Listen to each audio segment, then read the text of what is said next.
afternoon, welcome to India Now News. This is Bindu. Details చూస్తే LG Polymers ఘటన బాధితులకు అదనపు పరిహారం అందించేందుకు యాజమాన్యం ముందుకొచ్చింది. ఈ మేరకు కలెక్టరేట్ లో LG Polymers పరిహారంపై MP Bharat, collector Harinder Prasad, MLA Ganababu, LG సంస్థ ప్రతినిధుల భేటీ అయ్యారు. ఈ సందర్భంగా విశాఖ ఎంపీ శ్రీ భరత్ మాట్లాడుతూ LG Polymers బాధిత ప్రభావిత కుటుంబాలకు అన్ని విధాలుగా అండగా నిలుస్తామని హామీ ఇచ్చారు. రాష్ట్ర ముఖ్యమంత్రి సూచనల మేరకు కంపెనీ ప్రతినిధులతో కలిసి సహాయక చర్యలు చేపడతామని వెల్లడించారు. ఎమ్మెల్యే గణబాబు మాట్లాడుతూ రాష్ట్ర ముఖ్యమంత్రి చొరవతో బాధిత ప్రభావిత కుటుంబాలకు నేడు అదనపు పరిహారం అందనుందని, పర్యావరణ హిత అభివృద్ధి కార్యక్రమాలు జరగనున్నాయన్నారు. LG Polymers కంపెనీ పరిసర ప్రాంతాల్లో ఉన్న 7 గ్రామాల్లో సుమారు 6,121 కుటుంబాలను ప్రాథమికంగా గుర్తించామని జిల్లా కలెక్టర్ ఎంఎన్ హరీందర్ ప్రసాద్ తెలిపారు. వారిలో బాధిత కుటుంబాలతో పాటు ప్రభావిత కుటుంబాలు కూడా ఉన్నాయని, వారందరికీ దశల వారీగా ఆర్థిక చేయూత అందిస్తామని వెల్లడించారు. కలెక్టర్ గారు చెప్పినట్టు ఈ ఇన్సిడెంట్ 2020 తర్వాత వెంటనే ఒక 12 మంది చనిపోయారు. వాళ్ళకి ₹1 కోటి గ్రామం ద్వారా ఇవ్వడం జరిగింది. అది కాకుండా ఇంచుమించు 500 మంది సివియర్ కండిషన్తో హాస్పిటలైజ్ అయ్యారు. ఒక 20,000 మంది ఇంపాక్ట్ అయ్యారనేది అసెస్మెంట్. దాని మీద ఒక హై పవర్ కమిటీ ఉండింది, రిపోర్ట్ వచ్చింది. అప్పుడు మా ప్రభుత్వం కూడా లేదు.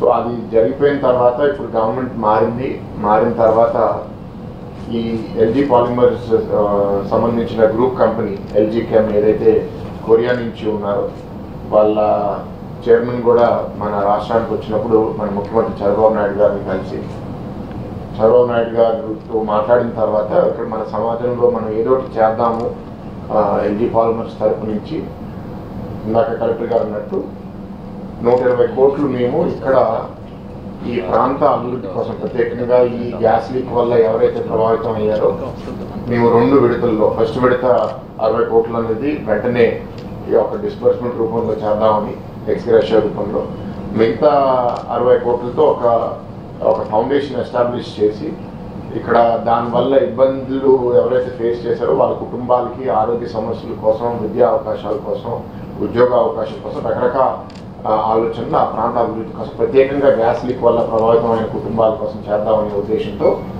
ఈ 2వ విడత కూడా వాళ్ళు అనౌన్స్ చేయడం జరిగింది. దాని గురించే ఇప్పుడు పాల్ గారు వచ్చి చెప్పారు. అండ్ మేము వీళ్ళతో మాట్లాడేది ఏంటంటే ఆ కంపెనీ ఆల్పడం వల్ల ఉద్యోగాలు కూడా పోయినాయి అండ్ వాళ్ళ భవిష్యత్తు కూడా ఏంటి అనేది ఒక ప్రభుత్వం తరఫు నుంచి కూడా మేము ఆలోచిస్తున్నాము. ఆయన ఎండింగ్లో అన్నట్టు గతంలో జరిగిన సంఘటనలో మనం కోల్పోయిన జీవితాలు మనం తిరిగి తీసుకుని రాలేం, కానీ ఎవరైతే వాళ్ళు మిగిలిపోయారో వాళ్ళ ఆరోగ్యం బాగా ఉండేటట్టు, వాళ్ళ భవిష్యత్తు కూడా బాగా తయారు చేసే బాధ్యత తప్పకుండా ప్రభుత్వం తీసుకుంటుంది. LG Polymers కూడా గుడ్విల్ కోసం ముందుకొచ్చి 120 కోట్లు అనౌన్స్ చేయడం మేము కూడా వాళ్ళని అప్రిషియేట్ చేస్తున్నాము. మే 7, 2020లో LG Polymersలో లీక్ అయిన స్ట్రెయిన్ మోనోమర్ వేపర్ వల్ల జరిగిన సంఘటన గురించి ఈ మధ్యలో LG Polymers సంస్థ ఆ బాధితులందరికీ కూడా ఎక్స్గ్రేషియా అందజేస్తామని ముందుకు రావడం జరిగింది. దాని మేరకు ఈ సమావేశం ఏర్పాటు చేయడం జరిగింది. గతంలో ప్రభుత్వం ఇచ్చిన సాయంతో పాటు అదనంగా ఈ సాయం అనేది వాళ్ళు అందజేయడం జరిగింది.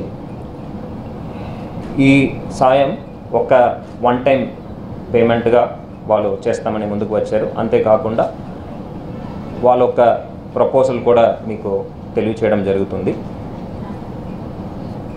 ప్రస్తుతం హైకోర్టులో అదేవిధంగా నేషనల్ గ్రీన్ ట్రిబ్యునల్లో కేసెస్ నడుస్తున్నాయి. దానికి ఎటువంటి సంబంధం లేకుండా, దాని యొక్క అవుట్కమ్కి సంబంధం లేకుండా ఈ సాయం అనేది వారు అందజేయడం జరుగుతుంది. ఈ మధ్యలో గౌరవ ముఖ్యమంత్రి వర్యులు శ్రీ నారా చంద్రబాబు నాయుడు వారు ఒక చొరవతో ఈ ఎక్స్గ్రేషియా అనేది LG Polymers సంస్థ అనే ముందుకు రావడం జరిగింది. సో దాని గురించి ఆ సంస్థ ఒక corporate relations head mister Paul మిమ్మల్ని మీ ద్వారా ప్రజలకు అందరికీ కూడా వివరించడం జరుగుతుంది. I request mister Paul to address the press and explain how this ex gratia is going to be given and also the proposal from the LG Polymers side. To the public through the media. వీళ్ళకి వివరించడం జరిగింది. వాళ్ళు ex gratia అనగానే ex gratia is just one time payment, అంతేకాదు మీరు భవిష్యత్తులో కూడా వాళ్ళకి ఆరోగ్య సమస్యలు వస్తే వాళ్ళకు ఆర్థికంగా కూడా బలపడాలి, స్థిరపడాలి. కాబట్టి వాళ్ళకి ఏ విధంగా మనము చర్యలు తీసుకోవచ్చని ఆలోచించినప్పుడు ఒక ఫౌండేషన్ చేస్తే బాగుంటుందని చెప్పడం జరిగింది. దాని మేరకేనే వాళ్ళు 60 కోట్లు ఒక పెట్టుబడితో ఫౌండేషన్ ఏర్పాటు చేస్తామని ముందుకు రావడం జరిగింది. తెలంగాణ ప్రజాపాలన దినోత్సవం సందర్భంగా మహబూబాబాద్ జిల్లా కేంద్రంలో కాంగ్రెస్ పార్టీ జిల్లా కార్యాలయంలో డీసీసీ అధ్యక్షులు జన్నారెడ్డి భరత్ చందర్ రెడ్డి జాతీయ పతాకాన్ని ఎగురవేశారు. ఈ కార్యక్రమానికి ముఖ్య అతిథిగా ఎమ్మెల్యే ముఖ్య మురళీ నాయక్ పాల్గొన్నారు. ఈ సందర్భంగా మురళీ నాయక్ మాట్లాడుతూ ఈ ప్రజా ప్రభుత్వం ప్రజలకు ఇచ్చిన హామీలను అధికారం చేపట్టిన 48 గంటల్లోనే ఆర్టీసీ బస్సుల్లో ఉచిత ప్రయాణం, మహాలక్ష్మి, రాజీవ్, ఆరోగ్యశ్రీ 5 లక్షల నుంచి 10 లక్షల పెంపు రెండింటిని అమలు చేశామని తెలిపారు. 163 కొత్త చికిత్సలను రాజీవ్ ఆరోగ్యశ్రీలో చేర్చామని, గృహజ్యోతి క్రింద 200 యూనిట్ల ఉచిత విద్యుత్, 500 రూపాయలకు వంట గ్యాస్ ఇస్తున్నామని, ఇందిరమ్మ ఇండ్లను దసరా నుంచి నియోజకవర్గానికి 3,500 రూపాయలు ఇవ్వనున్నారని, రైతులకు 2 లక్షల రూపాయలు రుణమాఫీ చేస్తామని తెలిపారు. ఎన్నికల ముందు వచ్చిన హామీలను వరుసగా అన్నింటినీ అమలు చేస్తున్న ఘనత ముఖ్యమంత్రి రేవంత్ రెడ్డికే దక్కుతుందన్నారు.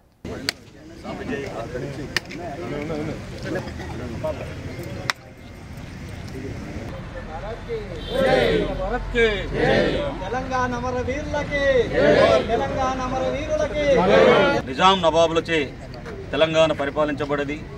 ఎన్నో అకృత్యాలు, ఎన్నో తెలంగాణ ప్రజల కష్టాలు పెడితే తెలంగాణ సాయుధ పోరాటం స్టార్ట్ అయింది. కమ్యూనిస్టుల ఫలితం అని చెప్పి, అదేవిధంగా గాంధేయవాదుల ఫలితం అని చెప్పి, ఆర్య సమాజం ఫలితం అని చెప్పి వారందరి పోరాట ఫలితంగా మనం విమోచన దినాన్ని ప్రకటించుకోవాల్సిన అవసరం వచ్చింది. భారతదేశంలో 1947లో అందరికీ స్వాతంత్రం వస్తే తెలంగాణ చీకట్లో మగ్గింది. తెలంగాణ చీకటి 46 నుంచి 48 వరకు కమ్యూనిస్టులు, ఇతర సంఘాలు సాగించిన పోరాట ఫలితంగా, అదేవిధంగా జవహర్లాల్ నెహ్రూ గారు స్పందించి సర్దార్ వల్లభాయ్ పటేల్ని మిలిటరీ చర్యగా మిలిటరీని పంపించి తెలంగాణ ప్రాంతాన్ని మొత్తం కూడా విముక్తి చేయడం జరిగింది. స్వేచ్ఛా వాయువులు లేని, ప్రజాస్వామ్యం లేని, నిర్బంధయుతమైన రజాకారులని మొత్తం కూడా లొంగ తీసుకోవాల్సిన పరిస్థితి వచ్చింది. ఆ రోజు సర్దార్ వల్లభాయ్ పటేల్ మొత్తం సంస్థానాలను మొత్తం కూడా భారతదేశంలో విలీనం చేసుకున్న తరుణంలో కూడా నిజాం అంగీకరించకుండా భారతదేశంపై యుద్ధాన్ని ప్రకటించడం జరిగింది. పాకిస్తాన్ సహకారం తీసుకొని సపరేట్ రాజ్యంగా ప్రకటించుకోవాలని చేసిన ప్రయత్నాలు మొత్తం కూడా పటాపంచలైపోయినాయి. ఎప్పుడైతే సైనిక చర్య సాడిందో కాసిం రజ్వీ నాయకత్వం సాగిన అరాచకమైన పోరాటానికి వాళ్ళ ఫలితం అనుభవించాల్సి వచ్చింది. 15వ తారీఖు నాడు మనకు స్వతంత్రం వచ్చినా కూడా ఇక్కడ ఉన్నటువంటి నిజాం ప్రభుత్వం ఏదైతే ఉందో వారు మన కాంగ్రెస్ ప్రభుత్వం అదేవిధంగా భారతదేశంలో విలీనం చేయడానికి వాళ్ళు సుముఖంగా లేని తరుణంలో 13 నెలలుగా ఇక్కడ మనకు భారతదేశానికి స్వతంత్రం వచ్చినా కూడా ఇక్కడ బ్రిటిష్ ప్రభుత్వ పాలన కంటే హీనంగా నిజాం పాలన, నిరంకుశ పాలన నడిచింది. అప్పుడు మన పండిత్ జవహర్లాల్ నెహ్రూ గారు అదేవిధంగా సర్దార్ వల్లభాయ్ పటేల్ ఇక్కడ తీసుకొచ్చినటువంటి పాలనలో భాగంగా ఇక్కడ ఒక యుద్ధం జరిగి మనకు ఇక్కడ తెలంగాణ ప్రజలకు తీవ్ర అన్యాయం జరుగుతామని చెప్పేసి ఈ తెలంగాణ రాష్ట్రాన్ని కూడా నిజాం రాష్ట్రం అదేవిధంగా హైదరాబాద్ రాష్ట్రాన్ని భారతంలో కలపాలనే ఏకైక లక్ష్యంతో ఆ రోజు పోరాటం చేయడంతో చివరి మీర్ ఉస్మాన్ అలీ ఖాన్ 7వ రాజు చివరికి మన భారత ప్రభుత్వానికి తలొగ్గి మన భారతదేశాన్ని కలపడం వాళ్ళు ఒక మంచి నిర్ణయం తీసుకున్నారు. అదేవిధంగా మన ప్రభుత్వం కాంగ్రెస్ ప్రభుత్వం తీసుకున్నటువంటి చర్యలో భాగంగా నిన్న రేవంత్ రెడ్డి గారు చాలా బ్రహ్మాండంగా ఇది ప్రజల పాలన కాబట్టి మనం ప్రజా పాలననే ప్రభుత్వ విమోచన దినంగా అదేవిధంగా మన విలీన దినోత్సవం కాదు, ఇది ప్రజాపాలన దినోత్సవం అని చెప్పి చాలా గొప్పగా చెప్పారు. నిర్మల్ జిల్లా కేంద్రంలో దేశ ప్రధాని నరేంద్ర మోడీ 74వ జన్మదిన వేడుకలను బీజేపీ ఆధ్వర్యంలో ఘనంగా నిర్వహించారు. ఎమ్మెల్యే క్యాంప్ కార్యాలయంలో రక్తదాన శిబిరం ఏర్పాటు చేశారు. ఈ సందర్భంగా బీజేఎల్పీ నేత ఏలేటి మహేశ్వరరెడ్డి రక్తదానం చేశారు. అనంతరం స్థానిక ప్రభుత్వ ప్రసూతి ఆసుపత్రిలో పండ్లు పంపిణీ చేశారు. దేశ ప్రజల జీవితాలను సంతోషంగా ఉంచేందుకు అవిశ్రాంతంగా కృషి చేస్తున్న ప్రధాని మోడీ మరిన్ని పుట్టినరోజులు జరుపుకోవాలని ఆకాంక్షించారు.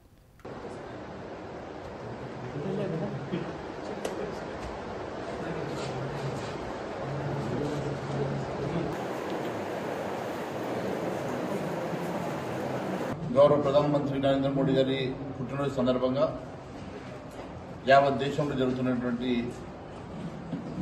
సంబరాల్లో భాగంగా నిర్మల్ నియోజకవర్గంలో కూడా ఈరోజు బర్త్డే నరేంద్ర మోడీ గారి బర్త్డే సందర్భంగా రక్తదాన శిబిరాన్ని మొదలుపెట్టాం. మరి హాస్పిటల్స్లో పేషెంట్స్కి పండ్ల పంపిణీ కార్యక్రమం తీసుకోవడం జరిగింది.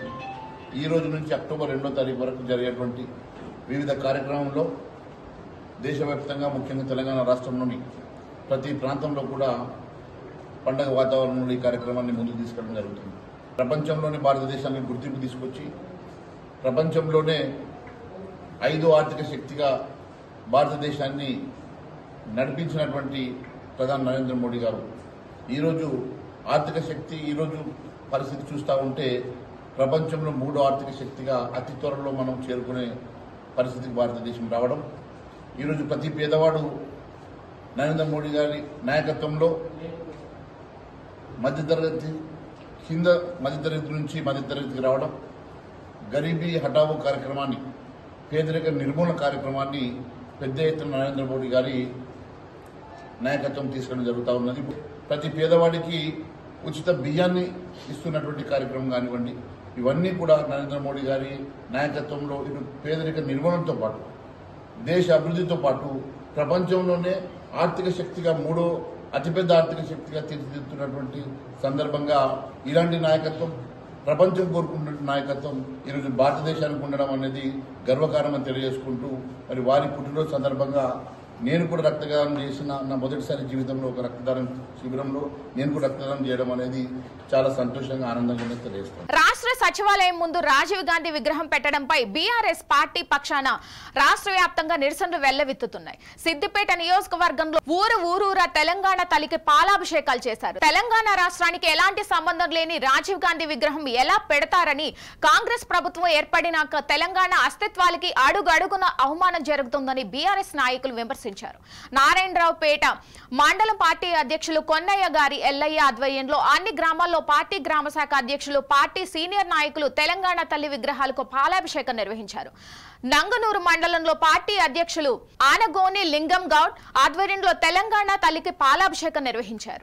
తెలంగాణ విద్యార్థి అమరవీరులకు తెలంగాణ విద్యార్థి అమరవీరులకు మా పైన అక్కసును వెళ్ళగప్పుడు మానుకోకుంటే టీఆర్ఎస్ పార్టీ ఊరుకోదు. ప్రజలు కూడా తెలంగాణ ప్రజలు కూడా ఊరుకోరు. తరమాల్సినటువంటి పరిస్థితి ఏర్పడుతుంది. నువ్వు ముఖ్యమంత్రి అని మర్చిపోయి జనాలు తరిమి కొట్టేటువంటి పరిస్థితి ఏర్పడుతుంది. అలాంటి పరిస్థితి రాకుండా చూసుకో. నువ్వు ఇదే రకంగా గనక ద్వంద్వ వైఖరిని విడనాడకుంటే మధ్యలో నీకు చర్మఘాతం పాడాల్సినటువంటి పరిస్థితి ఏర్పడుతుంది. మధ్యలో నిన్ను ముఖ్యమంత్రిగా దించాల్సినటువంటి పరిస్థితి ఏర్పడుతుంది. ప్రజలు తలుసుకుంటే కాలగర్భంలో కలవక తప్పని చెప్పి సందర్భంగా నేను హెచ్చరిస్తా ఉన్నాను. ఇవి బులెటిన్ లోని అప్డేట్స్. మరిన్ని అప్డేట్స్ కోసం చూస్తూనే ఉండండి రిఫ్లెక్షన్ ఆఫ్ ట్రూత్.